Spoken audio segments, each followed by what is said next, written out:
എബ്രായർക്കെതി ലേഖനം 4:14 വായിക്കുമ്പം, for we have become partakers of Christ. Partakers of ക്രൈസ്റ്റിന്റെ അർത്ഥം എന്ന് പറഞ്ഞാൽ, ഞാനൊരു കാര്യം തരുമ്പം അത് സ്വീകരിക്കാനുള്ള മനോഭാവവും അത് അനുഭവിക്കാനുള്ള മനോഭാവവും. ഞാൻ ഒരു 100 രൂപയുടെ ചെക്ക് നിങ്ങൾക്ക് തരുമ്പം, നിങ്ങൾക്ക് എന്നോടൊരു സ്നേഹമുണ്ടെങ്കിൽ, എന്നിൽ വിശ്വാസം ഉണ്ടെങ്കിൽ ആ ചെക്ക് നിങ്ങൾ വാങ്ങും.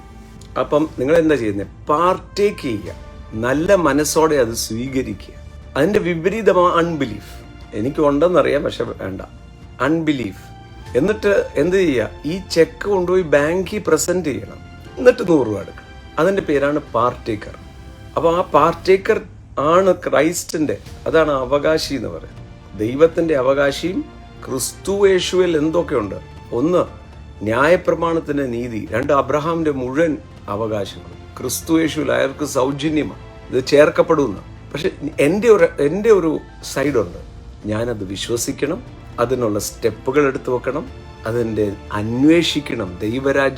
ദൈവരാജ്യവും അതെങ്ങനെയാണ് പ്രവർത്തിക്കുന്നത്, അതിൻ്റെ നീതിയും അത് അന്വേഷിച്ച് അതിന് പാർട്ടേക്കർ ആകണം.